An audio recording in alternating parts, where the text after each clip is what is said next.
This is Tiasha Shavorich. She's a Kodatel PhD researcher at Deakin with a background in art history and human-centered design. She brings creativity and compassion to addressing isolation through immersive technology. This is Tiasha talking gamified virtual reality, overcoming stress, anxiety, and isolation.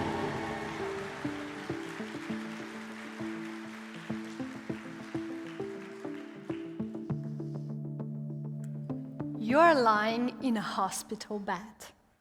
The constant beeping of machines, the lights never dim. You haven't seen outside in days.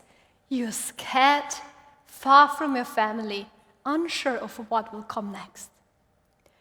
What if you could mentally step away without ever leaving your bed? Not through medication, but through virtual reality that transports you into a calm, interactive world.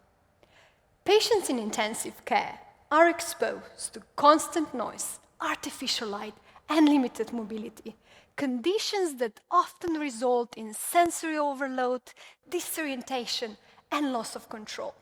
As a result, up to 77% of patients are at risk of anxiety during their stay, and 46% report clinically significant symptoms of anxiety months after discharge.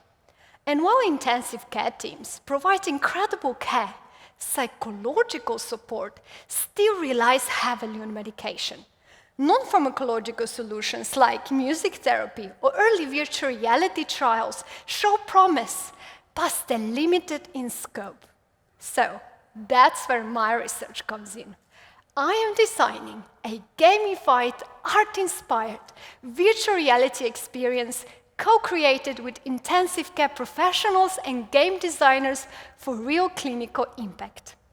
We invite patients into an attic filled with memory-evoking treasures, because we all have one, the favorite object, a worn book from our childhood, a music box that plays a lullaby our grandmother used to hum, something that brings us calm, comfort, and a sense of us even while we are surrounded by machines.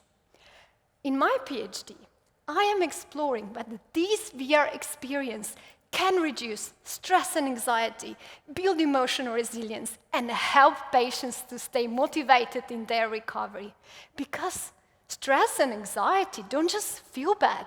It's slow healing, increased sedative use, and prolonged hospital stays. So if we can help patients to stay calm, connected, and in control, there is a real possibility we could improve their outcomes.